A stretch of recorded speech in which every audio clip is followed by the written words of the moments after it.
اصل معجزہ کسے کہتے ہیں؟ جسے کوئی نبی چیلنج کے ساتھ پیش کرتا ہے کہ یہ ہے میری رسالت کا ثبوت، آؤ مقابلہ کر لو۔ حضرت موسیٰ علیہ السلام کے جو اصل معجزے تھے وہ دو تھے۔ ایک عصا، جس کا کہ مقابلہ کیا، آپ کو معلوم ہے کہ فرعون نے تمام جو جادوگر تھے پوری مملکت کے انہیں جمع کیا اور مقابلہ کیا۔ تو جس چیز کو کہ پیش کیا جائے چیلنج کے ساتھ کہ آؤ تو مقابلہ کر لو، وہ اصل معجزہ ہوتا ہے اس نبی اور رسول کا۔ تو حضور صلی اللہ علیہ وسلم کا اصل معجزہ، یعنی معجزات، آپ یہ مغالطے میں مبتلا نہ ہو، میں بقیہ معجزات کی نفی نہیں کر رہا، یہ واقعات اپنی جگہ حق ہیں کہ حضور کو پتھر سلام کرتے تھے۔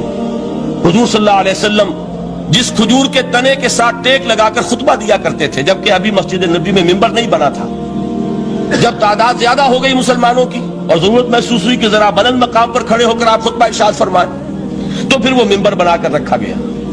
پہلے مرتبہ جب آپ ممبر پر چڑھ رہے تھے خطبہ دینے کے لیے، تو اس کھجور کے سوکھے تنے میں سے ایسی آواز آئی جیسے کوئی بچہ بلک بلک کر رو رہا ہو کہ وہ سعادت جو مجھے حاصل رہی تھی آج تک میں محروم ہو گیا۔ تو یہ انبیاء کا مقام ہے۔ مولانا روم نے اسی لیے کہا ہے کہ فلسفی کو منکر حنانہ است، از حواس انبیاء بیگانہ است۔ فلسفی اور عقلیت پرست انسان وہ تو حنانہ کا انکار کر دے گا، کیسے ممکن ہے سوکھا تنا اور اس کے اندر سے بچے کی طرح بلکنے کی آواز آئے، لیکن یہ اس لیے کہ وہ انبیاء کے خصوصی احوال جو ہے ان کو جانتا نہیں۔ اس قسم کے خرق عادت واقعات حضور کی زندگی میں بھی بے شمار ہوئے، لیکن حضور کا وہ معجزہ جس میں تحدی کے ساتھ چیلنج کے انداز میں کہا گیا کہ آؤ مقابلہ کرو، وہ صرف اور صرف قرآن ہے۔ چنانچہ آپ سورہ بنی اسرائیل میں دیکھیں گے، قُلْ لَئِنِ اجْتَمَعَتِ الْإِنسُ وَالْجِنُّ عَلَىٰ أَن يَأْتُوا بِمِثْلِ هَٰذَا الْقُرْآنِ لَا يَأْتُونَ بِمِثْلِهِ وَلَوْ كَانَ بَعْضُهُمْ لِبَعْضٍ ظَهِيرًا۔ اے نبی چیلنج کر دیجئے، اگر تمام انسان اور تمام جن مل کر یہ چاہیں کہ اس قرآن جیسی کوئی تصنیف کر دیں، تو چاہے وہ ایک دوسرے کا کتنی بھی اس میں مدد کریں اور تعاون کریں، وہ ہرگز قرآن جیسی کتاب تصنیف نہیں کر سکتے۔ اس سے آگے بڑھ کر یہ بات کہی گئی، اچھا پورا قرآن نہیں لا سکتے، اس قرآن کی طرح کی 10 صورتیں ہی تصنیف کر لو۔ جب اس کا بھی جواب نہیں دیا گیا تو جسے کہتے ہیں برسبیل تنزل، اور پنجابی میں کہتا ہے کہ برے کو گھر تک پہنچانا، وہ برے کو گھر تک پہنچانے کے لیے فرمایا ایک صورت ہی بنا لاؤ۔ یہ سورہ ہود میں اور سورہ یونس میں یہ مضمون آیا، اور پھر سورہ بقرہ میں ہجرت کے بعد جو پہلی صورت نازل ہوئی اس میں پھر اس کو دوہرا دیا گیا، وَإِن كُنتُمْ فِي رَيْبٍ مِّمَّا نَزَّلْنَا عَلَىٰ عَبْدِنَا فَأْتُوا بِسُورَةٍ مِّن مِّثْلِهِ وَادْعُوا شُهَدَاءَكُم مِّن دُونِ اللَّهِ إِن كُنتُمْ صَادِقِينَ۔ کہ اگر تمہیں کوئی شک ہے اس کتاب کے بارے میں جو ہم نے نازل فرمائی ہے، شک کیا ہوگا؟ شک اسی بات میں ہوگا کہ شاید یہ محمد کا اپنا کلام ہے صلی اللہ علیہ وسلم، یا کوئی اور انسان ہے جو انہیں سکھا پڑھا رہا ہے۔ اگر تمہیں اس نوعیت کا کوئی شک ہے تو اس جیسی ایک صورت بنا لاؤ، فَأْتُوا بِسُورَةٍ مِّن مِّثْلِهِ۔ اور نوٹ کیجئے گا سورۃ العصر بھی صورت ہے، سورۃ الکوثر بھی صورت ہے، 3 آیات بھی اگر ایسی تم تصنیف کر کے لے آؤ تب تو تمہیں کچھ شک کرنے کا حق حاصل ہوگا، اور اگر نہیں کر سکتے تو جان لو فَإِن لَّمْ تَفْعَلُوا وَلَن تَفْعَلُوا۔ پھر اگر تم ایسا نہ کر سکو اور ہرگز نہیں کر سکو گے، ذرا چیلنج کا انداز دیکھیے کہ ہرگز نہیں کر سکو گے، فَاتَّقُوا النَّارَ الَّتِي وَقُودُهَا النَّاسُ وَالْحِجَارَةُ، ڈرو اس آگ سے جس کا ایندھن بنیں گے انسان اور پتھر۔ اب اس بات کو سمجھیے کہ تاریخی حقیقت ہے یہ، جس کا کوئی کافر انکار نہیں کر سکتا، کہ وہ کوئی شخص اس چیلنج کو قبول کرنے کی جرات نہیں کر سکا۔ اگر جھوٹ موٹ کو بھی کوئی کھڑا ہو جاتا اور کہتا کہ ٹھیک ہے میں نے یہ ایک صورت بنائی ہے اور میرا دعویٰ یہ ہے کہ یہ قرآن جیسی ہے، تو ایک کنٹروورسی تو پیدا ہو جاتی نا۔ کچھ لوگ چاہے کہتے کہ نہیں یہ قرآن کے سطح کی نہیں ہے، لیکن یہ کہ اس کا دعویٰ تو ہو جاتا۔ لیکن تاریخ یہ بتا رہی ہے کہ سرے سے کسی شخص نے اس کی جرات نہیں کی، اس درجے وہ قرآن سے مرعوب ہوئے۔ تو حضور کا سب سے بڑا معجزہ جو آج تک زندہ ہے، اس کو ذہن میں رکھیے، میں نے جو حضرت موسیٰ حضرت عیسیٰ کے معجزات گنوائے ہیں وہ در حقیقت ان کی اپنی ذات کے ساتھ تھے۔ ید بیضا موسیٰ کے ساتھ تھا، عصا معجزہ اس وقت تھا جب موسیٰ کے ہاتھ میں تھا، اس کے بعد کئی 100 برس تک وہ صندوق سکینہ جو ہے، تابوت سکینہ، اس میں وہ عصا رکھا رہا، لیکن اب وہ معجزہ نہیں تھا، وہ سوکھی لکڑی تھی، اس کے سوا کچھ نہیں۔ تو تمام انبیاء اور رسول کے معجزے ختم ہو گئے، وہ ان کی ذات کے ساتھ تھے۔ محمد الرسول اللہ کی رسالت دائمی ہے تا قیام قیامت، لہذا معجزہ بھی آپ کا دائمی ہے، وہ معجزہ آج بھی موجود ہے۔ البتہ میں ادھر ضرور توجہ دلاؤں گا کہ قرآن مجید کے اعجاز کے 3 پہلو ہیں۔ پہلا پہلو، اور زیادہ تر اسی کی طرف توجہ زیادہ ہوئی ہے، وہ ہے قرآن کی فصاحت، بلاغت، ادبیت، اس کی چاشنی۔ ظاہر بات ہے کہ اس کا شعور اور ادراک صرف عربوں کو ہو سکتا ہے، بلکہ میرے خیال میں ناراض نہ ہو اہل عرب تو آج کے عربوں کو بھی نہیں ہو سکتا۔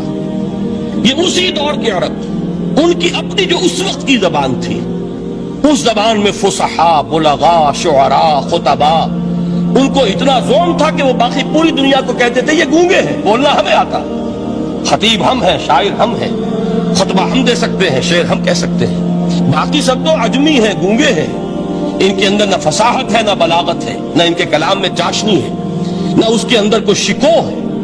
یہ دعویٰ جنہیں تھا، جب ان کے منہ بند ہو گئے قرآن کو سننے کے بعد کہ اس کلام کا کوئی مقابلہ ممکن نہیں ہے، جو ان کے سبع معلقہ کے شعراء میں سے آخری شاعر وہ ایمان لے آئے، اس کے بعد جب ان سے کہا گیا کہ اب آپ شعر نہیں کہتے، حضرت عمر نے ایک مرتبہ ان سے سوال کیا کیا بات ہے، اب آپ نے شعر کہنے چھوڑ دیے؟ تو ان کا جواب یہ تھا، اب بعد القرآن، کیا اب قرآن کے بعد بھی اس کا امکان ہے کہ کوئی شخص اپنی فصاحت اور بلاغت کا کوئی اظہار کرنا چاہے؟ یہ تو فصاحت اور بلاغت کی ایک معراج ہے کہ جس تک کہ اب کسی انسان کی رسائی ممکن نہیں۔ تو فصاحت اور بلاغت جو ہے قرآن کے، اور اس کی ادبیت، در حقیقت اس کا ادراک تو ہو سکتا ہے صرف اہل زبان کو۔ ہم لوگ جو ترجموں سے پڑھتے ہیں، چاہے کتنی ہی گرامر پڑھ لیں، کتنی صرف و نحو پڑھ لیں، واقعہ یہ ہے کہ وہ جو ایک ہوتا ہے نفس پر جب انگلی آتی ہے تو جو ایک آپ کو فیل ہوتی ہے، وہ فیل ہم جو عجمی لوگ ہیں جن کی مادری زبان عربی نہیں ہے، وہ قرآن مجید کی فصاحت اور بلاغت کو اس طور سے نہیں سمجھ سکتے جیسے کہ اہل زبان سمجھ سکتے ہیں، اور خاص طور پر جیسے کہ اس زمانے کے اہل زبان نے سمجھا۔ آج چونکہ عربی زبان ویسے تو جو اس کی فصیح لینگویج ہے، وہ جو کہ تو اپنی اصل پر قائم ہے، اور وہ اسی قرآن کے طفیل اور قرآن کے صدقے قائم ہے، ورنہ دنیا میں کوئی دوسری زبان نہیں ہے کہ جو 1500 برس تک اتنی پیور رہ جائے، اس میں تبدیلی آتی ہے۔ خود اردو جو ہے 300 برس کی اردو، دکن کی اردو، ذرا اس کو کبھی پڑھیے تو آپ حیران ہوں گے کہ یہ اردو زبان ہے، اور آج کی اردو کوئی اور ہے۔ یہ صرف 200-250 برس کے اندر یہ انقلاب اردو میں ہو چکا ہے۔ عربی زبان 1500 برس سے وہ قائم ہے اپنے اسی جگہ پر، اور وہ صرف قرآن کا اعجاز اور قرآن کا صدقہ ہے، لیکن باقی جو اصل میں بولی جانے والی زبانیں ہیں وہ بہت بدل چکی ہیں۔ لہذا تمام اہل عرب کے لیے بھی اب قرآن کے اس پہلو کو صحیح طور پر سمجھنا ممکن نہیں۔ قرآن کی جو اعجاز کے 2 پہلو ہیں، وہ ہے در حقیقت جو میری اور آپ کی توجہ کے خاص طور پر در حقیقت حقدار ہیں، اور ہمیں ان کی طرف توجہ کرنی چاہیے۔ بدقسمتی سے اس کی طرف عام طور پر علماء نے توجہ نہیں کی، اس کی صرف ادبیت ہی کا چرچا ہوتا ہے۔ اصل میں قرآن مجید علم انسانی کی معراج، فکر، فلسفہ، حکمت، قرآن کی ابدی حکمت، قرآن کا ابدی فلسفہ، قرآن انسانی مسائل کا جو حل دیتا ہے، قرآن نے سوشل سائنسز میں جس طریقے سے رہنمائی کی ہے، یہ 2 پہلو ہیں اس کے اعجاز کے، جس کی کہ آج ہمیں ضرورت ہے کہ ہم اس کا شعور اور ادراک حاصل کریں۔ اس کے ضمن میں خاص طور پر علامہ اقبال کا نام لینا چاہتا ہوں۔ میرے نزدیک اس دور میں قرآن مجید کے اس اعجاز اور اس کے ایک معجزہ ہونے کے لیے سب سے بڑی دلیل علامہ اقبال کی شخصیت ہے۔ وجہ کیا ہے کہ علامہ اقبال علماء کے طبقے میں سے نہیں تھے۔ ظاہر بات ہے کہ جن کا پورا جو ہے، جن کی زندگی گزرتی ہو قال اللہ و قال الرسول میں، ان کے دلوں میں عظمت قرآن کی، ان کے دلوں میں حضور کی محبت، یہ تو سمجھیے کہ ہونی ہی چاہیے، ان کے شب و روز اسی میں گزرتے ہیں۔ لیکن یہ کہ ایک ایسا شخص جس کی تعلیم ہے کالجوں کی، یونیورسٹیوں کی، جس نے مشرق اور مغرب کے فلسفے کھنگال ڈالے، وہ شخص، اور وہ بھی اس دور میں جبکہ ہم پر مغرب سے مروبیت بہت شدید تھی۔ آج تو وہ مروبیت بہت کم ہو چکی ہے۔ آج تو ہمارا عام نوجوان جو ہے وہ آنکھوں میں آنکھیں ڈال کر بات کرتا ہے، اس میں خود اعتمادی ہے۔ ہمارا بھی اپنا ایک معاشی نظام ہے، ہمارا اپنا ایک سیاسی نظام ہے، ہمارا ایک اپنا سماجی نظام ہے، ہماری اپنی سوشل ویلیوز ہیں۔ آج کا نوجوان الحمدللہ احیاء اسلام کی وہ جد و جہد جو ہے وہ مرحلہ در مرحلہ بہرحال آگے بڑھ رہی ہے، وقت لگے گا، لیکن یہ کہ اس میں یقیناً ترقی ہوئی ہے۔ اسی کا مظہر یہ ہے کہ خود اعتمادی ہے، وی ہیو کانفیڈنس۔ ہم جانتے ہیں کہ اسلام ایک دین ہے، مکمل دین ہے، اس کے پاس زندگی کے تمام مسائل کا حل ہے۔ لیکن یہ ہے آج 1985 کی بات۔ علامہ اقبال اس صدی کے آغاز میں گئے ہیں یورپ، جبکہ ہم محکوم تھے انگریز کے۔ ایک حاکم قوم کے ہاں جا کر اس سے مروبیت کتنی شدید اس وقت تھی، جو جاتا تھا اکثر و بیشتر جو ہے واپس آتا تھا تو کھڑے ہو کر پیشاب کرنا ضروری سمجھتا تھا، اس لیے کہ اس نے وہاں پر لوگوں کو یہی کرتے دیکھا۔ ان کا لباس، ان کی وضاحت، ان کی تہذیب، ان کا تمدن، ہر طرح سے ان کے گن گاتا ہوا، ان کے لیے وہ بہت قصیدے جو ہے تعریف کے کہتا ہوا آتا تھا۔ لیکن ایک علامہ اقبال کی شخصیت وہ ہے کہ وہ یہ خود کہتے ہیں کہ میں اس آگ میں ڈالا گیا ہوں مثل خلیل، مغربی تہذیب کے اس الاؤ میں مجھے اس طرح ڈالا اللہ نے جیسے کہ حضرت ابراہیم کو آگ میں ڈلوایا۔ میں اس تہذیب کے اس الاؤ کے اندر سے ہو کر آ رہا ہوں، اور میں نے یہ دیکھ لیا ہے کہ یہ تہذیب کھوکھلی ہے، اس کے اندر کوئی پائیداری نہیں ہے، نظر کو خیرہ کرتی ہے تب چمک تہذیب حاضر کی، یہ سنائی مگر جھوٹے نگوں کی ریزہ کاری ہے۔ اور دیار مغرب کے رہنے والوں، خدا کی بستی دکان نہیں ہے، کھڑا جسے تم سمجھ رہے ہو وہ اب زرے کا معیار ہوگا۔ تمہاری تہذیب اپنے خنجر سے آپ ہی خودکشی کرے گی، جو شاخ نازک پہ آشیانہ بنے گا ناپائیدار ہوگا۔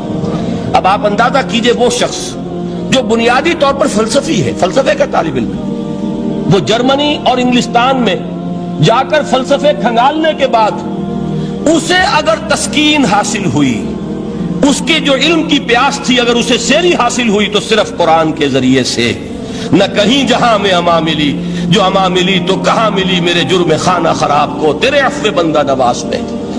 یہ وہ شخص ہے آخری زندگی میں ان کا کام صرف ایک رہ گیا تھا، قرآن کی تلاوت۔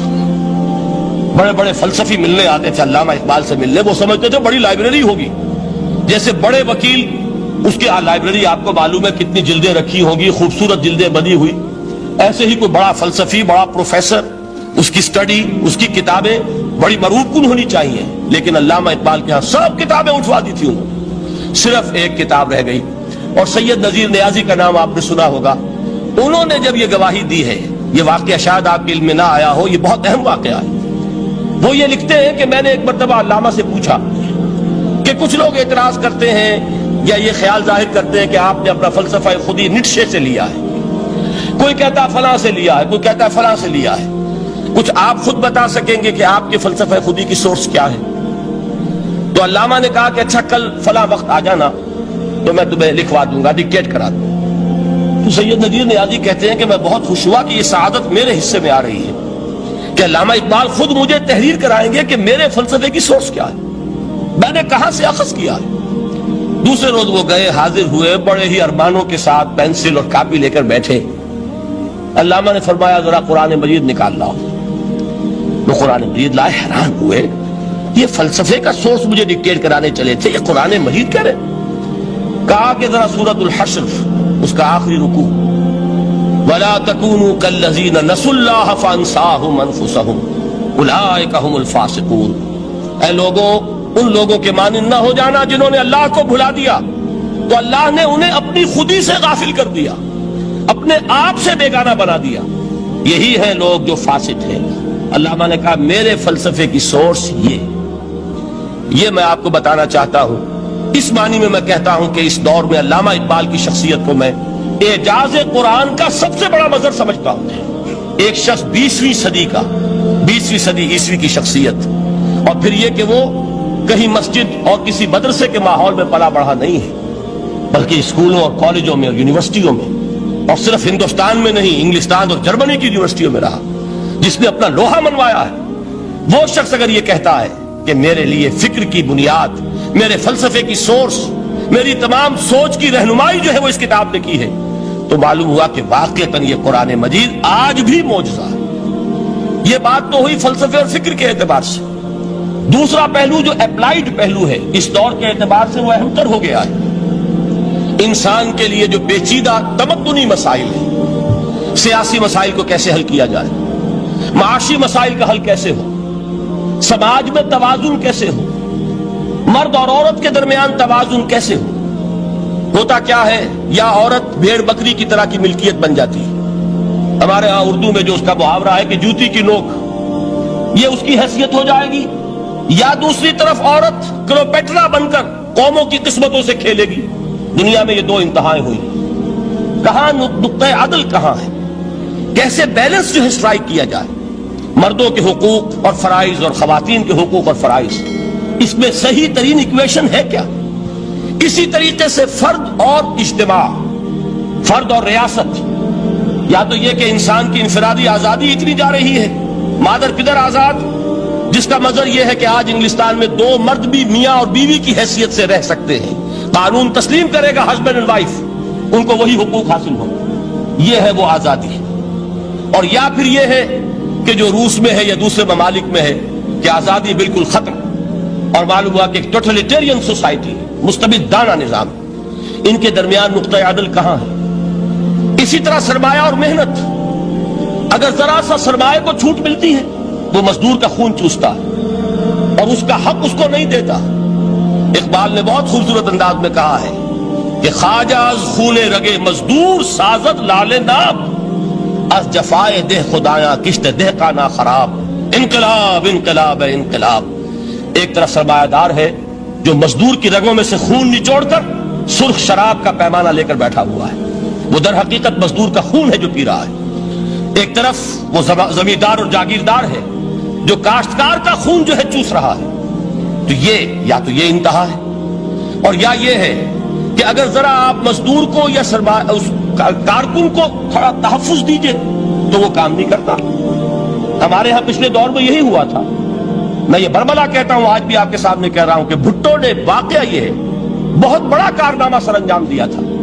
اس نے مزدور کو ایک سیلف ریسپیکٹ دی تھی، کاشتکار کو اپنی عزت کا احساس دیا تھا کہ میں بھی انسان ہوں، میرے بھی حقوق ہیں. لیکن نتیجہ اس کا نیگیٹو نکلا.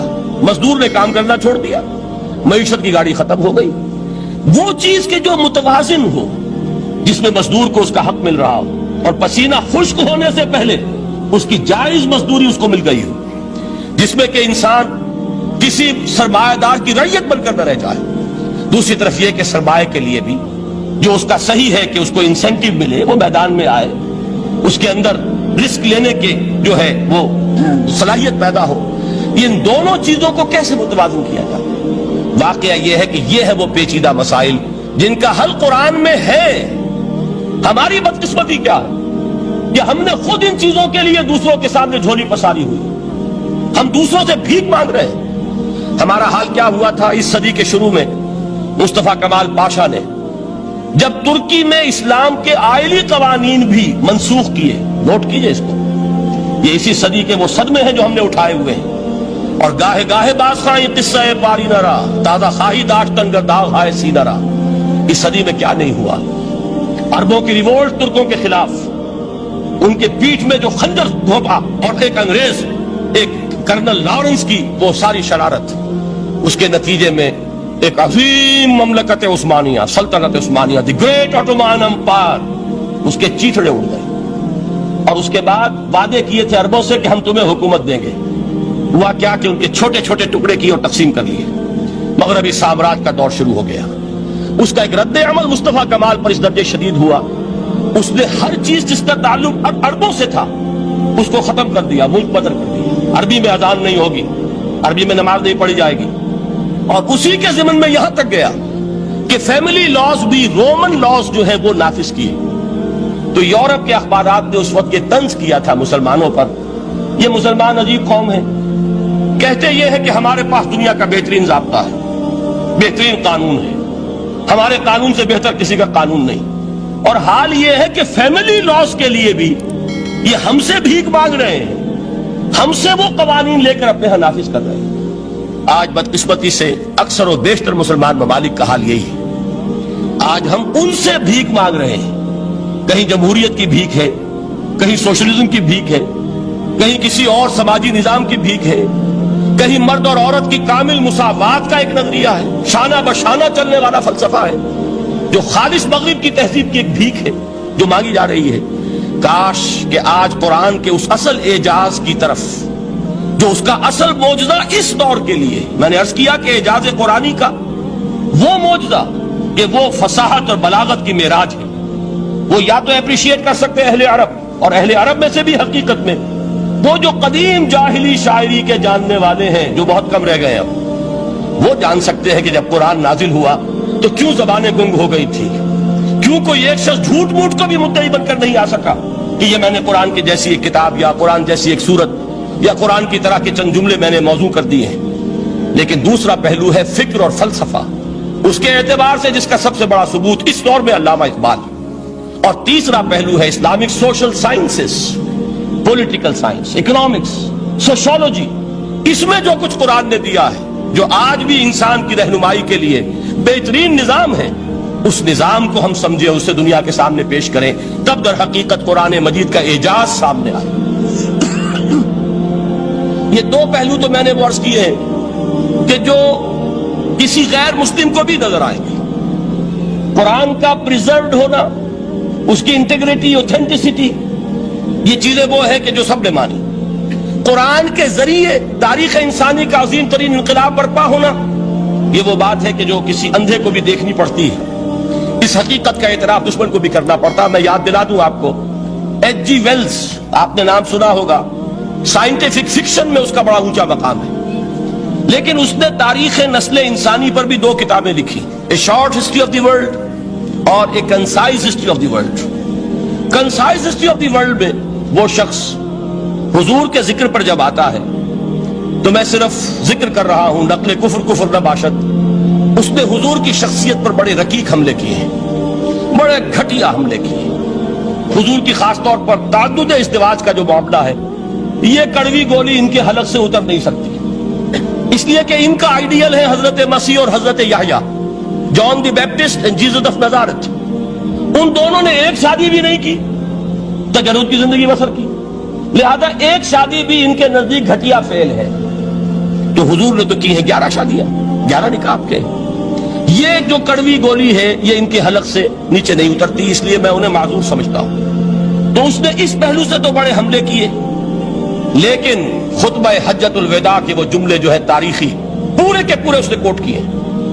لا فصل لعربی علی عجمی ولا لعجمی علی عربی ولا لأحمر على اسود ولا لأسود على احمر الا بالتقوى كلكم بنو آدم وآدم من تراب. کسی عرب کو کسی عجمی پر کوئی فضیلت نہیں، کسی عجمی کو کسی عرب پر کوئی فضیلت نہیں، کسی گورے کو کسی کالے پر کوئی فضیلت نہیں، کسی کالے کو کسی گورے پر کوئی فضیلت نہیں سوائے تقوی کے. تم سب کے سب آدم کی اولاد ہو اور آدم مٹی سے بنائے گئے تھے. یہ الفاظ لکھ کر کہتا ہے کہ جہاں تک human fraternity, equality and freedom, 3 الفاظ نوٹ کیجئے، انسانی حریت، انسانی مساوات، انسانی اخوت، کہتا ہے جہاں تک ان 3 چیزوں کے واز ہیں، سرمنز کا تعلق ہے، وہ تو دنیا میں پہلے بھی بہت کہے گئے. عیسائی ہونے کے باوجود خاص طور پر نام لیتا ہے جیسس آف نزارت. سرمنز تو حضرت مسیح کے ہاں بھی بہت مل جائیں گے کہ تمام انسان برابر ہیں، سب کو بھائی بھائی ہونا چاہیے، سب انسان آزاد ہیں، تمیز بندہ و آقا فساد آدمیت ہے. لیکن وہ کہتا ہے کہ یہ ماننا پڑتا ہے تاریخ انسانی میں پہلی مرتبہ ان اصولوں پر ایک انسانی معاشرہ قائم کیا محمد نے صلی اللہ علیہ وسلم. یعنی حضور کے ساتھ یہ معاملہ ایمپٹی سلوگنز کا نہیں ہے، یہ صرف واز نہیں ہے، یہ صرف سرمنز نہیں ہیں، یہ ایمپٹی سلوگنز نہیں ہے. He translated these things into actuality. ایک حقیقت، ایک واقعہ کی شکل دی ہے محمد نے صلی اللہ علیہ وسلم. وہ معاشرہ پیدا کیا جس میں انسانی اخوت، انسانی مساوات اور انسانی حریت، یہ تینوں اقدار بتمام و کمال موجود تھی. یہی وجہ ہے اس صدی میں نوٹ کیجئے، گاندھی جی، موہن داس کرم چند گاندھی، جس کو آج پوری دنیا میں تسلیم کیا جاتا ہے، عالم عرب میں بھی مہاتما گاندھی کی بڑی عزت ہے.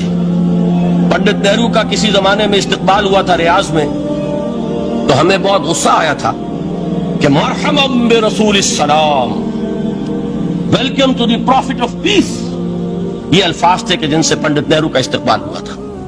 غصہ ہمیں بہت آیا، یہ رسول کا لفظ استعمال کر دیا انہوں نے. بعد میں ہم نے سوچا بھائی رسول کے معنی ان کے ہاں ایلچی کے ہیں، تو انہوں نے اس کو اپنی جو بھی غلطی میں سمجھا یا صحیح سمجھا، اس کو چھوڑ دیجئے، میں کوئی سیاسی گفتگو نہیں کرنا چاہتا. انہوں نے سمجھا کہ یہ شخص اس وقت امن کا پیغام بر ہے، لہذا اس کو ویلکم کیا.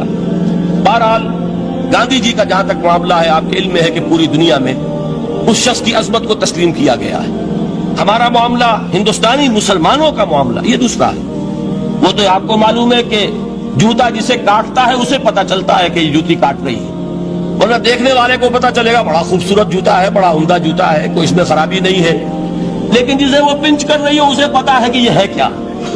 اس اعتبار سے ہمارا معاملہ علیحدہ ہے، لیکن دنیا کو وہ بہت خوبصورت اور بہت ہی اعلیٰ اور بہت ہی اونچی شخصیت ایک نظر آتی ہے۔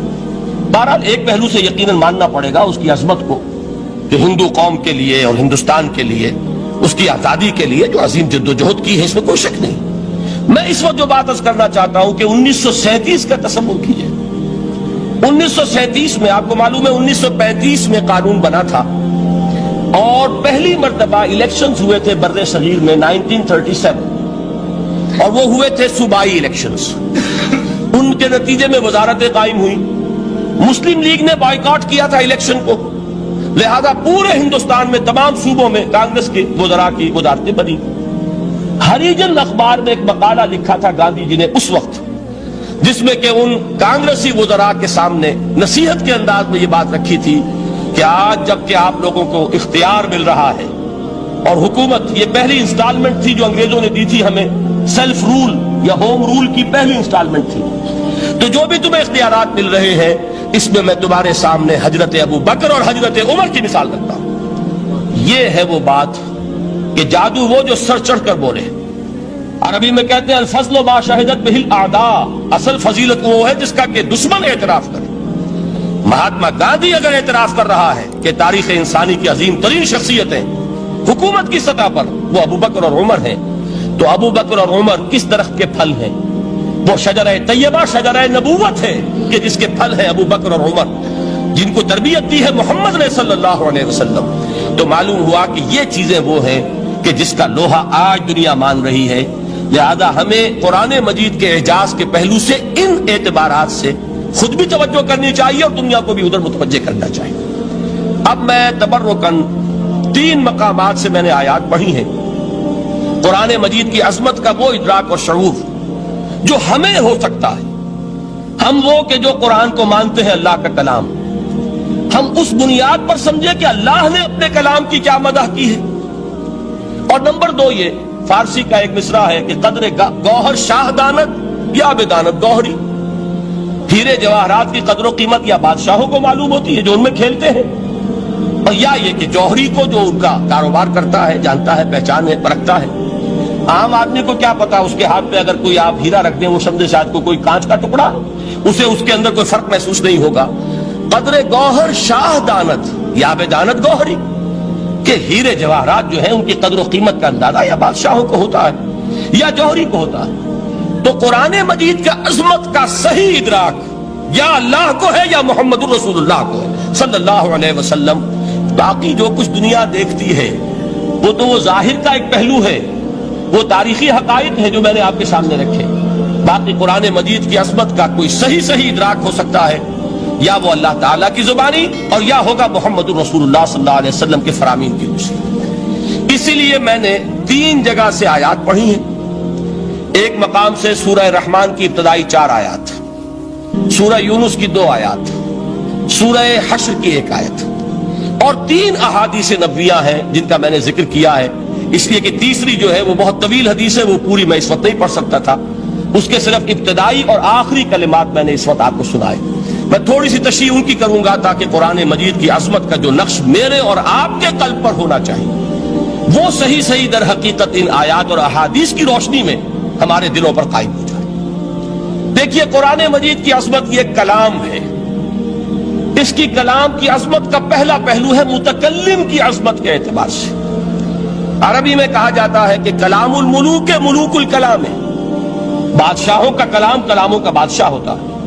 بادشاہ جب گفتگو کرے گا معلوم ہوگا شاہانہ انداز ہے، ایک کوئی بھکاری گفتگو کرے گا یا کوئی گجرا گفتگو کرے گا، سبزی فروش کرے گا، کوئی مچھلی فروش کرے گا، ہر ایک کا پتہ چل جائے گا کہ کون بولا، وہ جس کو کہتے ہیں کہ تانت بازی راگ پایا۔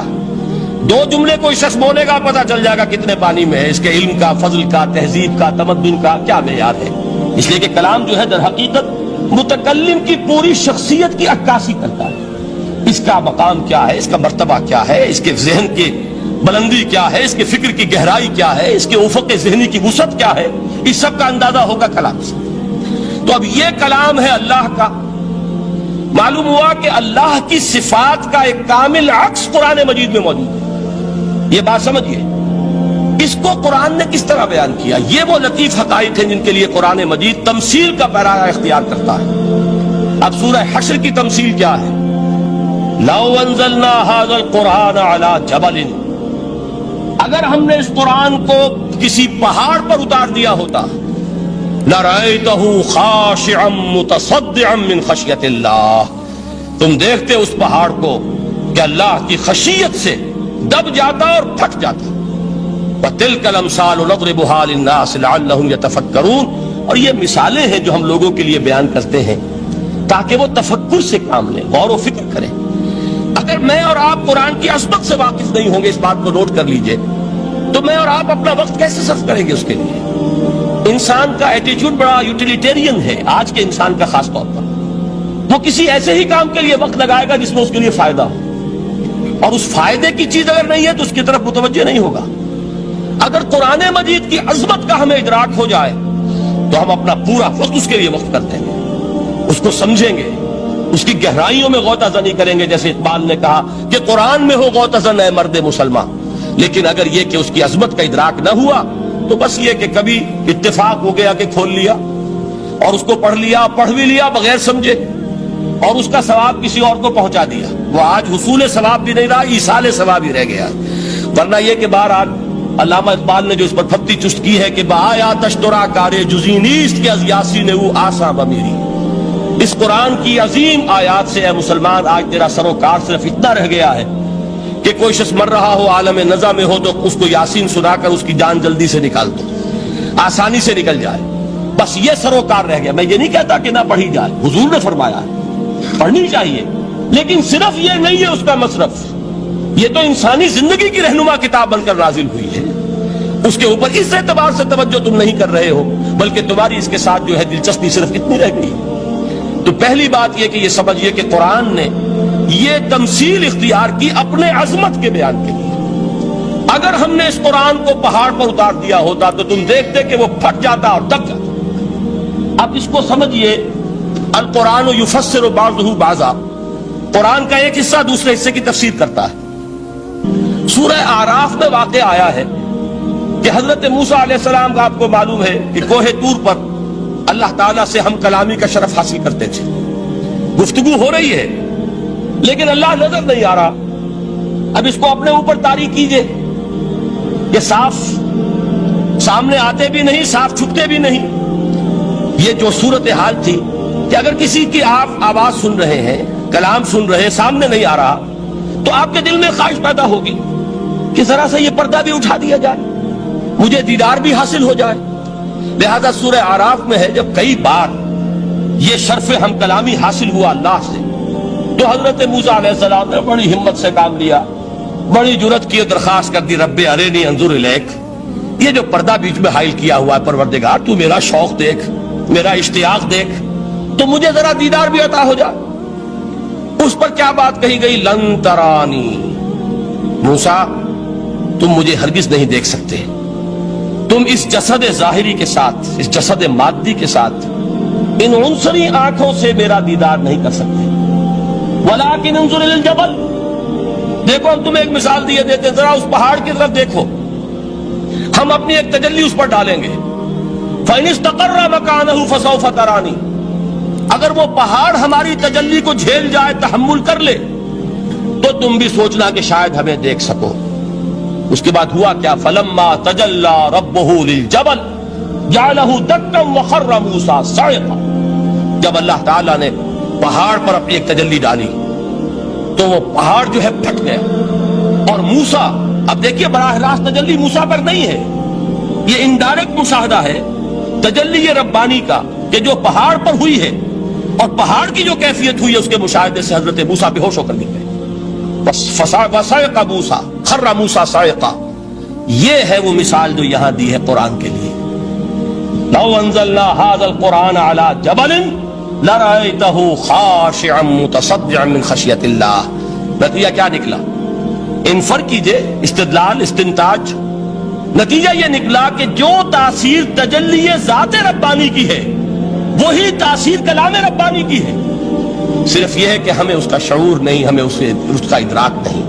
یہ بالکل ذات کی تجلی کی جو تاثیر تھی وہی قرآن خود بیان کر رہا ہے کہ اس کلام ربانی کی. اس کو بھی علامہ اقبال نے خوب کہا ہے، فاش گویم آنچ در دل مزمرست.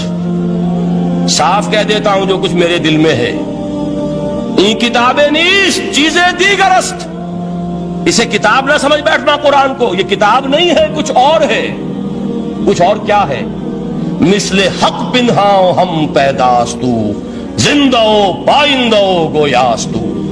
یہ تو جیسے اللہ تعالیٰ کی ذات ہے، مثل حق، ذات حق سبحانہ و تعالیٰ کی طرح یہ زندہ ہے، پائندہ ہے. مثل حق پائندہ گویاستو، یہ جو ہے زندہ ہے، یہ متکلم ہے، کلام نہیں ہے. کل صفات ربانیہ جو ہیں ظاہر اور باطن، مثل حق پنہاؤ، ظاہر و پنہا، اور حی و قیوم جیسے اللہ کی ذات ہے، وہی صفات اس کلام کی ہے. اور اس کے بعد وہ شعر آیا تھا جو میں پہلے سنا چکا ہوں، چوں بجاں در رفت جاں دیگر شود. جب یہ قرآن کسی انسان کے اندر سرایت کر جاتا ہے، اس کے دل پر نازل ہوتا ہے. دیکھیے یہ الفاظ آپ کو کہیں اور نہیں ملیں گے. میرے نزدیک جہاں علامہ اقبال اس دور میں قرآن کی عظمت کا سب سے بڑا ثبوت ہے، وہاں عظمت قرآنی کے سب سے زیادہ واقف اور اس کا سب سے زیادہ شعور رکھنے والے بھی علامہ اقبال. یہ الفاظ آپ کو کہیں نہیں مل سکیں گے کہ مثل حق پنہاؤ ہم پیداستو زندہ پائندہ گویاستو چوں بجاں در رفت جہاں دیگر شود جہاں چو دیگر شد جہاں دیگر شود.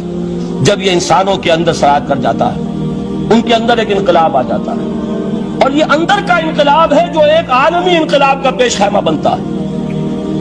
آپ آرڈیننس کے ذریعے سے نمازیں پڑھوائیں گے تو پھر نماز وہی پڑھی جائے گی جو آفس ٹائم میں آئے گی، باقی اور کیوں پڑھیں گے؟ وہ تو آرڈیننس کے ذریعے سے پڑھائی جا رہی ہے نا. اس کا حشر تو وہ ہوگا جو ہمارے ہاں دیکھا جا چکا ہے. اور اس وقت بھی، اس زمانے میں میں نے یہ سنا ایک جگہ کہ کلاس 4 امپلائیز جو ہیں، وہ شروع میں جب آرڈیننس نافذ ہوا تھا ہمارے ہاں تو دفتروں میں بڑا اہتمام ہوا. آفیسرز نے خاص طور پر بڑے اہتمام سے ظہر کی نماز پڑھنی شروع کی. لیکن مجھے بتایا گیا کہ کلاس 4 امپلائیز جو ہیں ہمارے، یہ ڈرائیورز ہیں، پی-انز ہیں، یہ کھڑے ہنستے رہتے ہیں، شریک نہیں ہوتے. میں نے ان سے کہا وہ اس لیے کہ انہیں معلوم ہے کہ آپ بھی تو یہی پڑھ رہے ہیں صرف نماز. باقی آپ کے ڈرائیور سے اور آپ کے خانسامہ سے یہ بات چھپی ہوئی نہیں ہے کہ عصر آپ نے بھی نہیں پڑھنی، یہ صرف زور ہے جو آپ پڑھ رہے ہیں. تو یہ اصل میں اندر کا انقلاب جب تک نہ آئے، باہر کا ٹھوسا ہوا انقلاب، وہ تو جب پریشر ہٹ جائے گا تبدیلی ختم ہو جائے گا. چوں بجاں در رفت جہاں دیگر شود، اندر انقلاب آئے. جب اندر تبدیلی ہو جائے گی، اب انسان کا پورا وجود بدلے گا. پھر اس کے اندر سے تبدیلی جو ہے وہ ابھرے گی، اسے کسی خارجی دباؤ کی ضرورت نہیں ہوگی. جہاں جو دیگر شد جہاں دیگر شود. اور جب انسانی شخصیتوں کے اندر یہ انقلاب اندر سے آتا ہے تو پھر وہ عالمی انقلاب بنتا ہے. جیسے کہ محمد رسول اللہ کا انقلاب.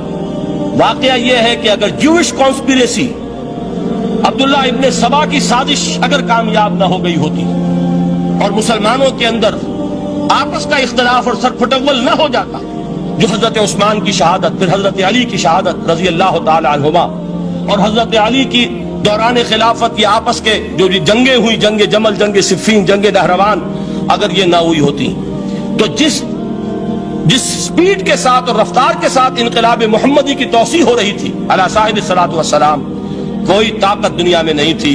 اقبال نے اس کا بھی نقشہ کھینچا ہے کہ تھمتا نہ تھا کسی سے سیل رواں ہمارا. وہ سیل رواں تھا، کوئی روکنے والا نہیں تھا. انٹرنل سیبوٹاج وہ ہے کہ جس نے اس انقلاب کا راستہ روکا ہے. تو واقعہ یہ ہے کہ وہ اندرونی انقلاب حضور نے برپا کیا قرآن کے ذریعے صحابہ میں. اندر سے جو انقلاب تھا اس نے عرب میں ایک انقلاب کی شکل اختیار کی. اور یہ انقلاب جو ہے اتنی اپنے اندر قوت رکھتا تھا، اتنی پوٹینشیلٹی تھی اس کی کہ وہ 20 برس کے اندر کہاں آکسس دریائے جیہوں، کہاں اٹلانٹک. تصور تو کی تاریخ میں اس سے پہلے اتنی بڑی کوئی مملکت قائم ہوئی نہیں. کہاں یمن اور کہاں ایشیائے کوچک، ایشیا مائنر، ٹرکی، یہاں سے وہاں اور وہاں سے یہاں. اتنی عظیم مملکت حضرت عثمان رضی اللہ تعالیٰ عنہ کے خلافت میں ہو چکی تھی. یہ بات اگر یہ چلتا معاملہ آگے تو کوئی قوت اب نہیں رہی تھی. سلطنت روما ختم ہو چکی تھی, سلطنت کسرا ختم ہو چکی تھی, پرچے اڑ گئے تھے. اب کون سی طاقت رہ گئی تھی جو سیلاب کا راستہ روکتی؟ یہ وہ یہودی سازش ہے جس نے اندر سے سیبوٹاج کیا. بہرحال یہ ہے انقلاب محمدی کا طریقہ, اندر سے تبدیلی. اسی کو علامہ اقبال نے کہا ہے, تیرے ضمیر پہ جب تک نہ ہو نزول کتاب, گرہ کشا ہے نہ راضی نہ صاحب کشاف. یہ قرآن اب بھی تم ایسے محسوس کرو کہ جیسے تمہارے دل پر نازل ہو رہا ہے. اور مجھے یاد آیا امام ابن قیم رحمۃ اللہ علیہ, ان کا ایک بڑا پیارا جملہ ہے. وہ کہتے ہیں قرآن کے بعض پڑھنے والے ایسے ہیں کہ جب وہ قرآن کو پڑھتے ہیں تو یوں محسوس کرتے ہیں کہ قرآن مصحف میں لکھا ہوا نہیں ہے, ان کے اپنے دل کے اوپر کندہ ہے, دل کے اوپر سے پڑھ رہے ہیں. یعنی اتنی کامل مطابقت وہ محسوس کرتے ہیں, اپنی فطرت, ہیومن نیچر اور قرآن کے اندر اتنی مطابقت ہے. اس طرح وہ ٹیلی کرتے ہیں ایک دوسرے کے ساتھ کہ محسوس ہوتا ہے کہ وہ کتاب ان صفحات میں لکھی ہوئی نہیں ہے بلکہ لوح قلب پر لکھی ہوئی ہے کہ جہاں سے وہ انسان اسے پڑھ رہا.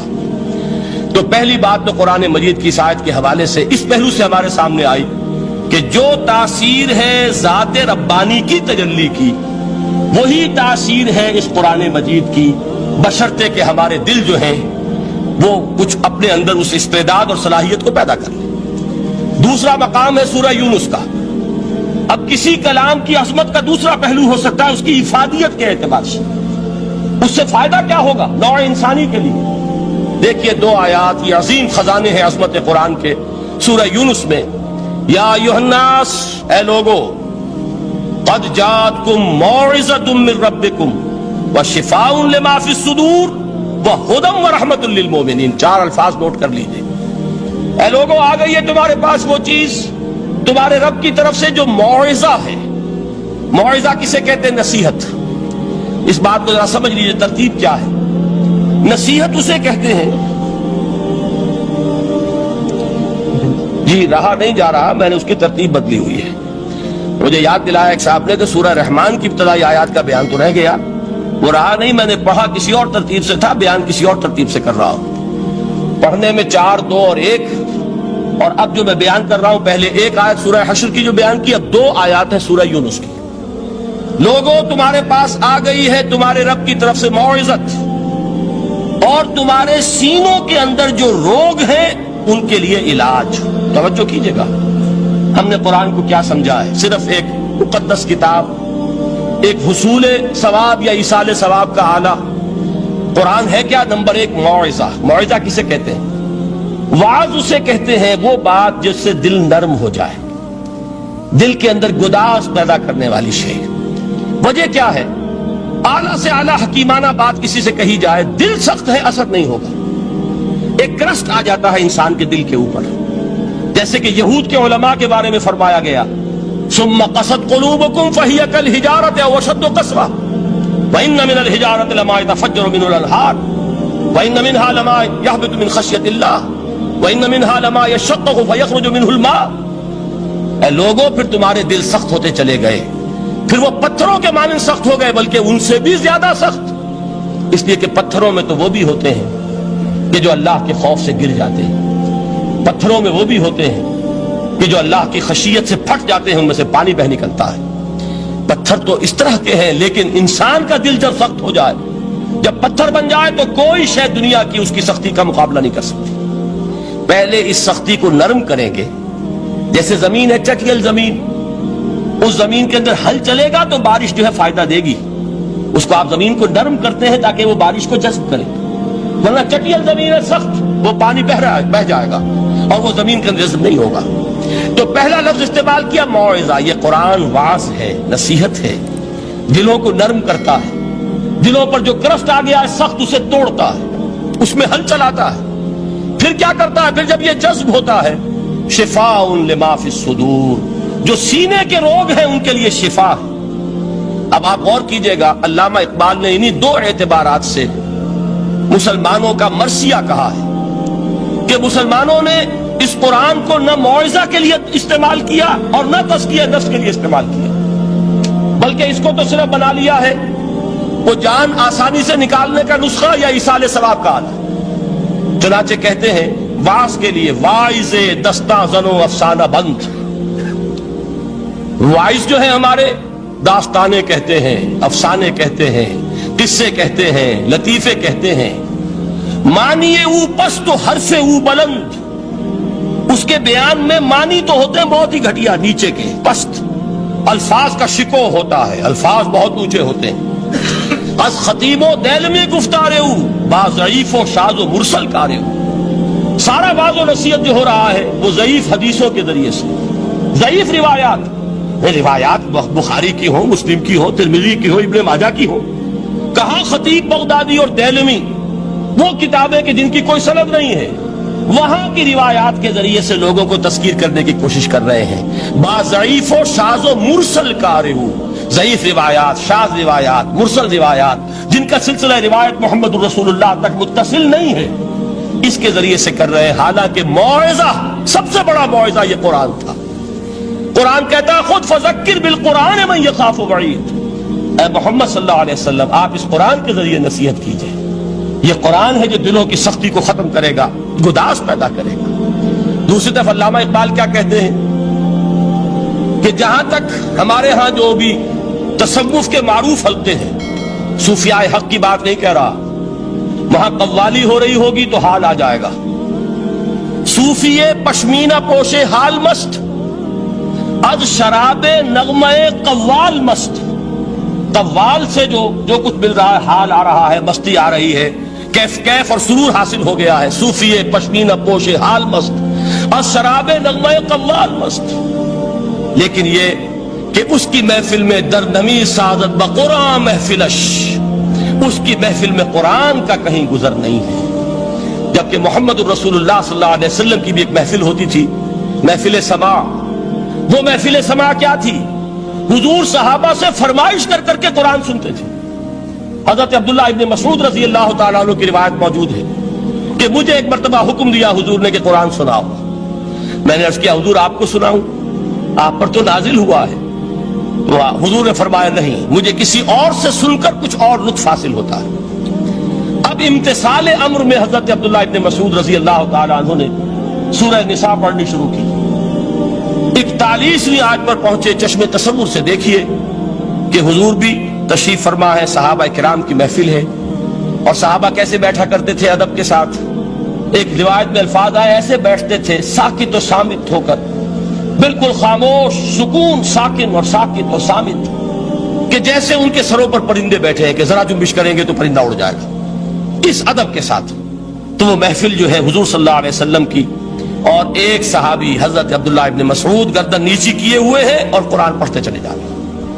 جب اس آیت پر پہنچے فَكَيْفَ إِذَا جِئْنَا مِن كُلِّ أُمَّةٍ بِشَهِيدٍ وَجِئْنَا بِكَ عَلَىٰ هَٰؤُلَاءِ شَهِيدًا. کیا ہوگا اس دن جس دن کہ ہم ہر امت پر ایک گواہ کھڑا کریں گے، اور اے نبی آپ کو گواہ بنا کر لائیں گے ان کے خلاف. آپ کو یہ ٹیسٹیفائی کرنا ہوگا کہ اللہ تیرا جو کلام میرے پاس آیا تھا میں نے پہنچا دیا تھا، اب ان کی ذمہ داری ہے. They are accountable, they are responsible. اس پر حضور نے فوراً فرمایا حسبک حسبک، بس کرو بس کرو. اور حضرت عبداللہ ابن مسعود فرماتے ہیں کہ میں نے جب نگاہ اٹھا کر دیکھا حضور کے آنکھوں سے آنسو روا تھے. یہ ہے سماع، یہ محفل سماع ہے. کاش کہ اللہ تعالی ہمیں اس کی توفیق عطا فرمائے. یہ ہے مسنون محفل سماع. اس قرآن کے اندر وہ گداز ہے. آیا کہ نہیں 7ویں پارے کے بالکل آغاز میں وَإِذَا سَمِعُوا مَا أُنزِلَ إِلَى الرَّسُولِ تَرَىٰ أَعْيُنَهُمْ تَفِيضُ مِنَ الدَّمْعِ مِمَّا عَرَفُوا مِنَ الْحَقِّ يَقُولُونَ رَبَّنَا آمَنَّا فَاكْتُبْنَا مَعَ الشَّاهِدِينَ. تو یہ ہے دوسری چیز کہ در حقیقت تزکیہ نفس کا ذریعہ یہ قرآن ہے. سینوں میں جو روگ ہیں، حب دنیا، حب مال، حب شہرت، حب اقتدار، جس کو کہ ایڈلر کہتا ہے دی ارج ٹو ڈومینیٹ، میرا غلبہ ہو، میرا تسلط ہو، میں نمایاں ہو جاؤں، میری حکومت بن جائے، اختیار میرے ہاتھ میں آ جائے، دی ارج ٹو ڈومینیٹ. یہ ساری ارجز ہیں ہماری در حقیقت جس سے فساد رونما ہے. یہ حب مال ہے جس کی وجہ سے ہمارے اندر تنافس ہے. الہاکم التکاثر حتی زرتم المقابر. یہ کثرت اور بہتات کی طلب تمہیں غافل کیے رکھتی ہے یہاں تک کہ قبروں تک جا پہنچتے ہو. آنکھ انسان کی کھل نہیں پاتی. جس کے پاس 10 نسلوں کے لیے کھانے کو موجود ہے، اس کی بھی حرص جو ہے اور مزید کا لالچ جو ہے وہ ختم نہیں ہوتا۔ یہ چیزیں ہیں اصل روگ، ان دلوں کے روگوں کا اور سینوں کے اندر کے ان امراض کا علاج قرآن۔ یا ایھا الناس قد جاءتکم موعظۃ من ربکم وشفاء لما فی الصدور۔ اب جب یہ دو چیزیں ہو جائیں گی، اب تیسرا لفظ ہے ہدن۔ ہدایت بیکار ہے جب تک دل میں گداز نہ ہو، ہدایت بیکار ہے جب تک کہ نیت درست نہ ہو۔ کوئی شخص بڑا عالم ہے لیکن اپنے علم کو اس نے ذریعہ بنایا ہے دنیا کمانے کا، تو در حقیقت یہ قرآن اس کے حق میں ہدایت نہیں ہے، اس کے حق میں عذاب خدا بندی کا ذریعہ بن رہا۔ حضور نے خود فرمایا القرآن حجت لک او علیک، یہ قرآن یا تمہارے حق میں حجت ہے یا تمہارے خلاف حجت بنے گا قرآن کے قیامت کے دن۔ اس لیے کہ ایک شخص اس کو دنیا کمانے کا ذریعہ بنا رہا ہے، ایک شخص اس کو شہرت کے حصول کا ذریعہ بنا رہا ہے، ایک شخص علم کو ذریعہ بنا رہا ہے دنیا میں نمایاں ہونے کا، اپنی تعریف کا۔ حضور نے فرمایا کہ قیامت کے دن سب سے پہلے 3 افراد کا معاملہ پیش ہوگا عدالت خدا بندی میں۔ ایک وہ جو بڑا عالم سمجھا جاتا تھا، اس سے بڑا علم پھیلا۔ دوسرا وہ جو بہت صاحب ثروت تھا، اس نے بہت خیرات کے کاموں میں پیسہ لگایا۔ تیسرا وہ جو دنیا میں شہید سمجھا جاتا تھا کہ اللہ کی راہ میں جنگ کرتے ہوئے جان دیا۔ اللہ ان تینوں سے جو اس کو نعمتیں دی تھی ان کا ذکر کر کے پوچھے گا کہ میں نے تمہیں یہ دیا، تمہیں یہ دیا، تمہیں یہ دیا، تم کیا کر کے لائے؟ وہ شہید کہے گا کہ اللہ میں نے تیری راہ میں جنگ کی اور اپنی جان دے دی تاکہ تو راضی ہو جائے۔ اللہ فرمائے گا کذبت، تو نے جھوٹ بولا، انک قد قاتلت لان یقال جریء، تو نے تو یہ جنگ اس لیے کی تھی کہ کہا جائے کہ بڑا جری ہے، بڑا بہادر ہے۔ یہ لوگوں سے بہادری کے تمغے لینا تمہارا مقصود تھا۔ وقد قیل، وہ کہا جا چکا ہے، اب یہاں تمہارے لیے کچھ نہیں۔ اور فرشتوں کو حکم ہوگا اور وہ اوندے منہ اس کو گھسیٹتے ہوئے جہنم میں جھونک دیں۔ دنیا میں شہید سمجھا جا رہا ہے، آخرت میں جہنمی۔ یہی حال اس عالم کا ہوگا، یہی حال اس دولت مند کا ہوگا۔ تم نے یہ علم پھیلایا تھا کہ تمہارے علم کا چرچا ہو جائے، تمہاری شہرت ہو جائے، لوگ تمہاری دست بوسی کرنے لگیں، لوگ تم سے جھک کر ملیں۔ وہ دنیا میں ہو گیا، تمہارا مطلوب مل چکا، تمہارا مقصود حاصل ہو چکا، اب یہاں کچھ نہیں۔ تو جان لیجئے کہ جب تک دلوں کے روگ درست نہ ہوں، علم بیکار ہے، ہدایت قطعاً غیر مفید ہے۔ پہلے دلوں کا کرست اترے، اس کی سختی دور ہو، یہ ہے موعظہ۔ دلوں کے اندر سے حب جاہ، حب دنیا، حب مال نکلے، یہ ہے تزکیہ۔ شفاء لما فی الصدور، اب ہدایت خدا بندی، اب راستہ آپ دیکھیں گے اور اس راستے پر چلیں گے۔ یہ ہدایت جو ہے دنیا میں، یہی آخرت میں رحمت کی شکل میں ظاہر ہوگی۔ جنہوں نے اس قرآن کی ہدایت سے فائدہ اس دنیا میں اٹھایا، آخرت میں رحمت خدا بندی کی بدلیاں ان پر سایہ کریں۔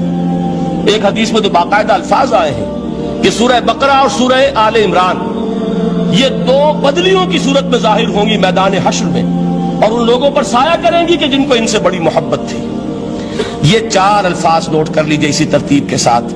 یا ایھا الناس قد جاءتکم موعظۃ من ربکم وشفاء لما فی الصدور وہدی ورحمۃ للمؤمنین قل بفضل اللہ وبرحمتہ، اے نبی کہہ دیجئے یہ اللہ کا بڑا فضل ہے، لوگوں سمجھو، اس کی بڑی رحمت کا ظہور ہوا ہے اس قرآن کی شکل میں، اس کی رحمت کا مظہر عدم قرآن ہے، اس کے فضل کا سب سے بڑا ثبوت قرآن ہے۔ فبذالک فلیفرحوا، اس پر انہیں خوشیاں منانی چاہیے۔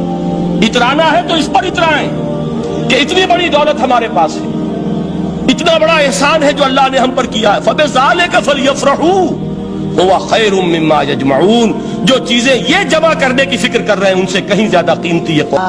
اگر آپ کو ہماری ویڈیو اچھی لگی ہو تو ہماری چینل کو سبسکرائب ضرور کریں۔ ڈاکٹر اسرار احمد رحمۃ اللہ علیہ کی وفات کے لیے سورہ فاتحہ پڑھ کر کامنٹ میں آمین لکھیں۔ شکریہ۔